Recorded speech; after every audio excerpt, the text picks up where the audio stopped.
Oxidation process में जा रहा है ना, उसको हम हाफ ऑक्सीडेशन बताएंगे। यहाँ से 2 इलेक्ट्रॉन जो लूज हुआ है वो इलेक्ट्रॉन कौन गेन कर रहा है बेटा, हाइड्रोजन गेन कर रहा है। तो हाइड्रोजन ये केस में एक रिडक्शन प्रोसेस कैरी कर रहा है, तो H2 का रिडक्शन हो रहा है और सोडियम का ऑक्सीडेशन हो रहा है। तो यहाँ पे दोनों चीज पॉसिबल है, एक हाफ ऑक्सीडेशन हो गया, हाफ रिडक्शन हो गया, दोनों को प्लस करोगे रेडॉक्स रिएक्शन हो गया। तो जस्टिफाई क्या करना था बेटा कि भाई ये गिवन रिएक्शन है वो रेडॉक्स रिएक्शन है कि नहीं है, तो आपका आंसर क्या होगा कि भाई given reaction are redox reaction. चलो क्लियर हो गया बेटा। तो ये छोटा सा एक टॉपिक था बेटा जिसमें आपको ट्रांसफर ऑफ इलेक्ट्रॉन के बेस पे हमको रेडॉक्स रिएक्शन एक्सप्लेन करना है। चलो क्लियर है बेटा। अभी हम एक नेक्स्ट आगे एक टॉपिक कंसीडर करेंगे, पूरा एक नया टॉपिक है, उसमें भी हमको रेडॉक्स रिएक्शन ही एक्सप्लेन करना है। और ये वाला जो टॉपिक था बेटा जिसमें हमने ट्रांसफर ऑफ इलेक्ट्रॉन कंसीडर किया, अभी redox reaction in terms of competitive, तो हम ऐसे भी बोल सकते हैं competitive electron transfer reaction. Topic का नाम क्या होगा, कॉम्पिटिटिव, टॉपिक का नाम होगा नया competitive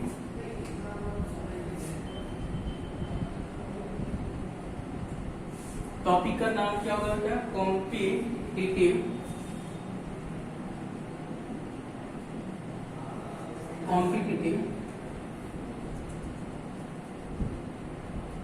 electron transfer, competitive electron transfer reaction.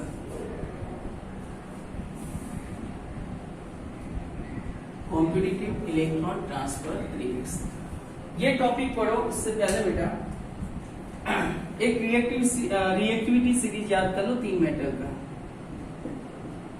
Reactivity series या तो रिएक्टिविटी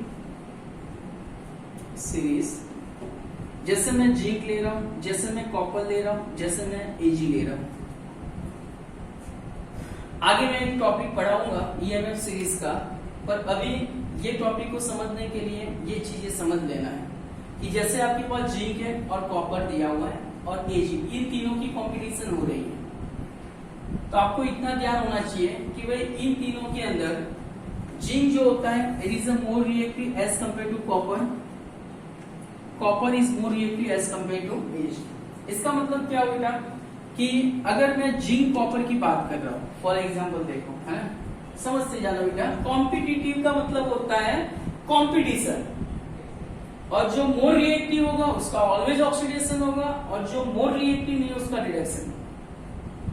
क्लियर हो रहा है, मतलब रिएक्शन में कुछ चेंजेस होना चाहिए, पर रिएक्शन में चेंजेस तब होगा जब उनके बीच में कॉम्पिटिटिव का एक रिएक्टिविटी सीरीज अगर आपको समझ में आएगा। समझना बेटा, कॉम्पिटिटिव इलेक्ट्रॉन ट्रांसफर रिएक्शन के अंदर मैं सबसे पहले जिंक एंड कॉपर का एक सिस्टम बताता हूं। ये सिस्टम अगर आपको समझ में आ गया तो चीजें समझ में आ जाएगी, है ना। देखो बेटा, सबसे पहले मेरे पास जिंक एंड कॉपर दिया हुआ है। समझना बेटा, मैं यहाँ पे सबसे पहले एक बीकर ले रहा हूं, समझो, मैंने ये बीकर लिया हुआ है ना। ये बीकर के अंदर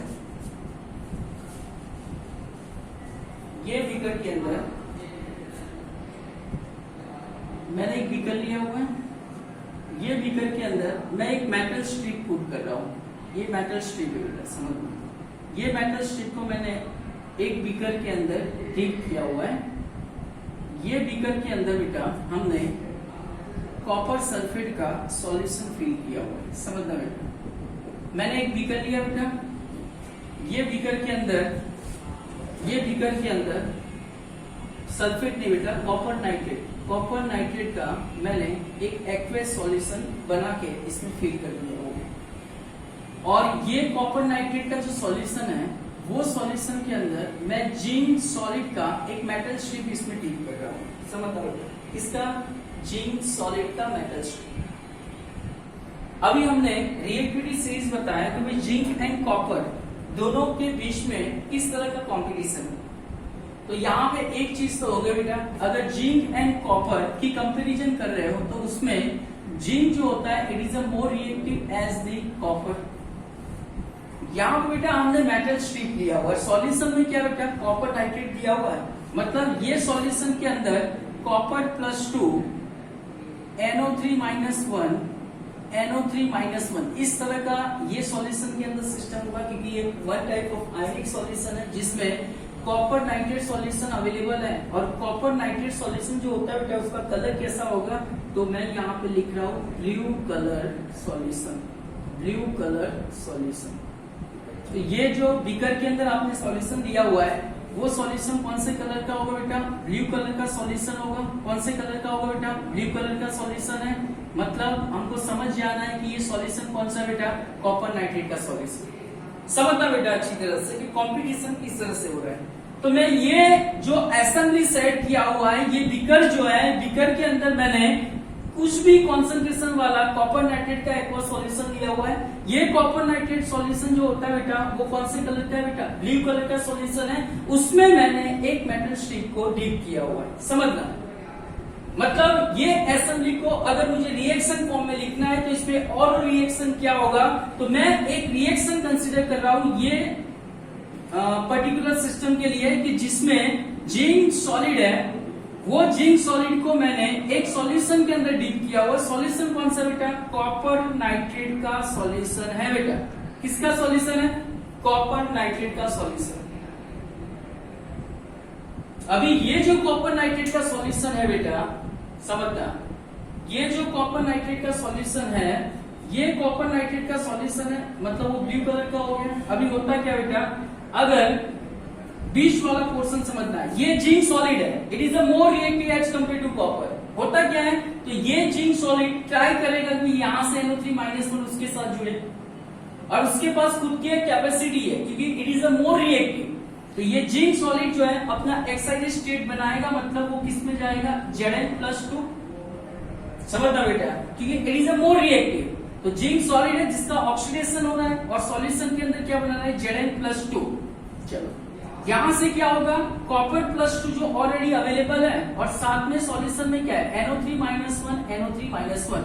होता क्या बेटा, ये तो पहले से एक्वा सॉल्यूशन में अवेलेबल है, और ये जिंक सॉलिड ने अपना Zn+2 बना लिया क्योंकि it is a more reactive. Okay, जैसे ही Zn+2 बनना स्टार्ट करेगा तो इन दोनों के बीच में कॉम्पिटिशन हो रहा है। पहले समझो कि कॉपर नाइट्रेट के साथ अवेलेबल था क्योंकि उसके पास जिंक नहीं था, पर हमने अभी जिंक मेटल स्ट्रिप इसमें डिप किया। डिप करने से क्या होगा, ये जिंक सॉलिड है अपना ऑक्सीडेशन स्टेट, मतलब इलेक्ट्रॉन, 2 इलेक्ट्रॉन लूज करके वो Zn+2 में अवेलेबल हो गया। अभी इन दोनों के बीच में कंपटीशन होगा, ये दोनों लड़ाएंगे। किसके लिए लड़ाएंगे, ये NO3 - 1 के लिए। तो होगा क्या, जो मोर रिएक्टिव होगा वो NO3 - 1 को अपने पास बुला लेगा। मतलब होता है कि इन दोनों में Zn+2 का रिएक्टिविटी ज्यादा है, तो ये Zn+2 सॉल्यूशन के अंदर जो NO3 - 1 है उसको अपने पास बुला लेगा। होता क्या, तो आगे देखो बेटा क्या होता है कि ये NO3 - 1 जिंक के साथ चलेगा, तो यहाँ पे बनाएगा जिंक नाइट्रेट का एक्वा सॉल्यूशन, प्लस क्या होगा, कॉपर +2। समझना बेटा, ये कॉपर +2 किस में कन्वर्ट हो जाएगा, कॉपर सॉलिड। तो सर इसमें ऑक्सीडेशन रिडक्शन कैसे होगा, तो थोड़ा ध्यान रखो बेटा। पूरे रिएक्शन में जिंक सॉलिड है,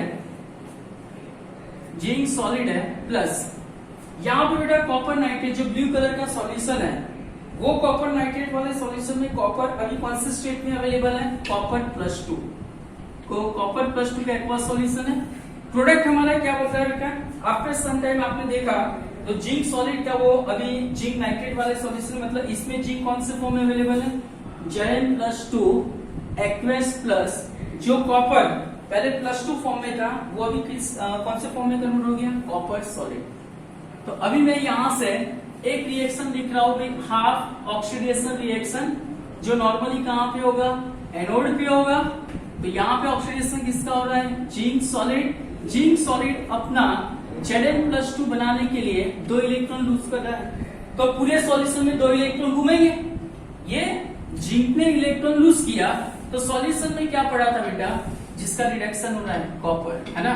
तो ये रिडक्शन है, रिडक्शन किसका होगा, तो कॉपर +2 तो सॉल्यूशन में बेटा क्या है, कॉपर +2 का एक्वा सॉल्यूशन है, ये लूजिंग वाले 2 इलेक्ट्रॉन गेन करेगा और वो किस में कन्वर्ट हो रहा है, कॉपर सॉल्यूशन। देखो बेटा हो गया। अब इन दोनों को मैं प्लस कर रहा हूं, प्लस करने से क्या होगा बेटा, यहाँ पे मुझे मिलेगा रेडॉक्स रिएक्शन। क्या मिला बेटा, रेडॉक्स रिएक्शन।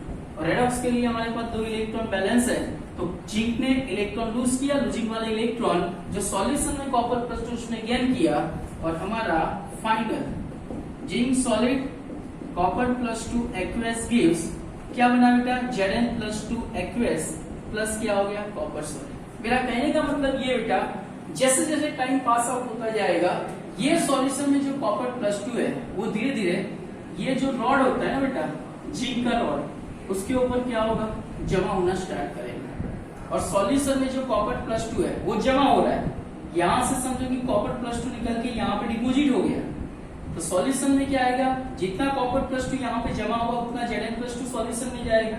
अभी माइंड में ध्यान रखो बेटा, बीकर में पहले क्या था, कॉपर नाइट्रेट का सॉल्यूशन था, और उसमें से कॉपर जमा हो रहा है और जिंक सॉल्यूशन में आ रहा है, तो हमारा ZnNO3 ट्वाइस, तो पहले ये चीज था, तब इसका कलर कैसा था, ब्लू कलर का सॉल्यूशन था, पर जैसे ही जिंक नाइट्रेट बनना स्टार्ट करेगा तो इसका डीप ब्लू कलर होता है, धीरे धीरे कलरलेस बनना स्टार्ट करेगा। कलरलेस का मतलब लाइट ब्लू कलर, तो पहले एकदम डार्क ब्लू कलर था जब कॉपर नाइट्रेट था, तो धीरे धीरे कॉपर उसमें से डिपोजिट होना स्टार्ट करेगा, जितना कॉपर यहाँ पे डिपोजिट होगा उतना सॉल्यूशन में Zn+2 बनना स्टार्ट करेगा, तो धीरे धीरे डार्क ब्लू कलर जो है वो धीरे धीरे क्या होगा बेटा, डिसअपियर होना स्टार्ट करेगा, और एक फाइनल स्टेज पे जब आपका रिएक्शन कंप्लीट हो जाएगा तो उसका डीप ब्लू कलर जो होता है एकदम लाइट या तो कलरलेस फॉर्म में कन्वर्ट हो जाएगा। जब वो लाइट ब्लू कलर बनना स्टार्ट करेगा तब आपको समझ लेना है तो इसमें रिएक्शन स्टार्ट होता है, और जो जिंक सॉलिड था वो Zn+2 में कन्वर्ट होना स्टार्ट कर रहा है, और कॉपर +2 जो कॉपर के अंदर जमा स्टार्ट कर रहा है। क्लियर हो गया। और जब जमा होगा तब ये रॉड रेडिश ब्राउन कलर का होगा, क्योंकि कॉपर नॉर्मली कौन से कलर में होता है, रेडिश ब्राउन कलर। चलो क्लियर हो गया, इतना चीज क्लियर हो गया बेटा। अभी आपको ये समझना है बेटा, ये तो हमने एक प्रोसीजर बता दिया कि ये प्रोसीजर में इस तरह से काम करना है। अभी मान लो बेटा ये चीज अगर मैं एक और एग्जांपल के साथ कंसीडर करता हूं, चलो इतना क्लियर हो गया बेटा। यही चीज मैं एक और एग्जांपल के साथ कंसीडर कर रहा हूं। अगर मैं ये प्रोसीजर में, ये सेम टू सेम प्रोसीजर है, और मैं क्या कर रहा हूं बेटा, समझो मैंने एक बीकर लिया हुआ है, एक बीकर लिया, वो बीकर के अंदर मैंने कॉपर का एक मेटल स्ट्रिप को डीप किया हुआ, किसका, कॉपर। पहले कौन सा था बेटा, जिंक था, और इसमें मैं सॉल्यूशन ले रहा हूं जिंक सल्फेट का एक्वा सॉल्यूशन। समझना बेटा, अभी मैं पूरा टॉपिक एक नए वे से थोड़ा इमेजिन कर रहा हूं कि भाई मैं इसमें ले रहा हूं जिंक सल्फेट का एक्वा सॉल्यूशन, और उसमें मैं कॉपर स्ट्रिप जो है वो डीप कर रहा हूं। समझना बेटा, तो हमारे पास जिंक सल्फेट का एक्वा सॉल्यूशन बीकर में पड़ा हुआ है, उसमें मैं क्या कर रहा हूं बेटा, कॉपर सॉलिड को डीप कर रहा हूं। अभी समझो बेटा, इसमें बच्चे तो आप तो लिख दोगे बोले इसमें क्या होगा, तो बोले कॉपर सल्फेट बनेगा सर और जिंक सॉलिड बनेगा। इसमें रिएक्शन नॉर्मली पॉसिबल नहीं है। क्यों पॉसिबल नहीं है, तो हमारा रिएक्टिविटी सीरीज ऐसा बता रहा है, तो रिएक्टिविटी सीरीज आपको ये बता रहा है जिंक जो होता है it is a more reactive as compare to copper, है ना। तो अभी मैं इंटरमीडिएट स्टेज की बात कर रहा हूं कि इन दोनों के अंदर जिंक जो होता है वो मोर रिएक्टिव है। तो अगर मैं बीच वाला जो रिएक्शन है उसको समझने के लिए, तो हमारे सॉल्यूशन में Zn+2 पहले से अवेलेबल है, SO4-2 भी पहले से अवेलेबल है, और ये कॉपर सॉलिड है जिसका कॉपर +2 बनना पॉसिबल नहीं है। क्यों, क्योंकि ये खुद अपना 2 इलेक्ट्रॉन लूज करके कॉपर +2 नहीं बनाएगा, क्योंकि उसके सामने ये जो जिंक है वो जिंक पहले से मोर रिएक्टिव है एज कंपेयर टू कॉपर। तो यहाँ पे कंपटीशन हो रहा है, जिंक सल्फेट जो पहले से Zn+2 फॉर्म में अवेलेबल है it is a more reactive, और ये जो मोर रिएक्टिव है तो ये कॉपर जो है वो लेस रिएक्टिव है, तो ये Zn+2 कॉपर को कॉपर +2 नहीं बनाने देगा। क्लियर हो रहा है। तो यहाँ पे पहले वाला जो रिएक्शन था उसमें zinc is more reactive as compare to copper, तो यहाँ पे कंपटीशन हो गया, तो जिंक मोर रिएक्टिव तो वो 2 इलेक्ट्रॉन लूज करेगा, और लूज करके वो Zn+2 बना रहा है, लूजिंग वाला इलेक्ट्रॉन कॉपर गेन करेगा। बट ये वाला जो रिएक्शन है उसमें zinc it is already more reactive as compare to copper, और उसमें अपना ऑक्सीडेशन स्टेट ऑलरेडी अवेलेबल है Zn+2 फॉर्म में। जब ये Zn+2 फॉर्म में पहले से अवेलेबल है तो ये कॉपर सॉलिड जो है वो अपना कॉपर+2 नहीं बनाएगा, क्योंकि zinc is more reactive as compare to copper, है ना। तो इसमें रिएक्शन डज नॉट पॉसिबल।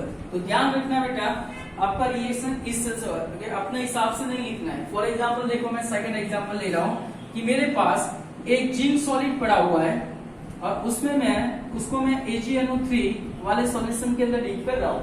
तो यहाँ पे बेटा मैंने पहले भी लिखा था कि भाई zinc is more reactive as compare to Ag, है ना। तो इसमें रिएक्शन होगा, रिएक्शन में क्या होगा, तो यहाँ पे बनाएंगे जिंक नाइट्रेट का aqua solution 2 plus Ag।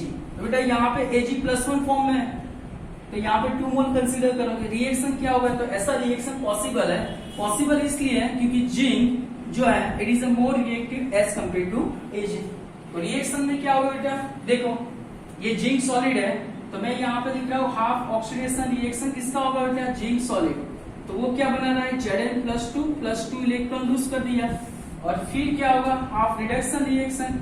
Ag कौन से फॉर्म में अवेलेबल है बेटा, रिएक्टेंट साइड पे, तो 2Ag++2 इलेक्ट्रॉन गिव्स Ag कौन से फॉर्म में चला गया, सॉलिड फॉर्म में। देखो बेटा हो गया, दो इलेक्ट्रॉन कैंसिल आउट हो गया। तो रिएक्शन फाइनल स्टेज पे क्या हो गया, जिंक सॉलिड प्लस क्या हुआ 2Ag+ गिव्स क्या हो गया बेटा, Zn+2 प्लस 2Ag सॉलिड। तो ये हमारा रेडॉक्स रिएक्शन हो गया। तो ये कॉम्पिटिटिव इलेक्ट्रॉन ट्रांसफर रिएक्शन है, जिसमें आपको थोड़ा ध्यान रखना है कि भाई कॉम्पिटिशन मेटल मेटल के बीच में होगा। जो मोर रिएक्टिव होगा उसका ऑक्सीडेशन हो जाएगा इजिली, और जो मोर रिएक्टिव नहीं है तो उसका ऑक्सीडेशन इज नॉट पॉसिबल। तो रिएक्शन आगे कैरी आउट नहीं होगा। क्लियर हो गया। तो हमारे दो एग्जांपल है, जिंक कॉपर एंड Ag, जिसमें zinc is more reactive as compare to copper and copper is more reactive than Ag। मतलब ये वाली चीज जिसका ऑक्सीडेशन पॉसिबल है, जब इन दोनों के बीच में कंपटीशन हो रहा है, इन दोनों के बीच में कंपटीशन होगा तो कॉपर गेट ऑक्सीडाइज, मतलब कॉपर+2 बना सकता है। क्लियर हुआ। और Ag क्या होगा, रिडक्शन में जाएगा। क्लियर हो गया। बट से इन दोनों की कंपटीशन में जिंक को हमने ऑक्सीडाइज करवाया, ऐसा नहीं होगा भाई इन दोनों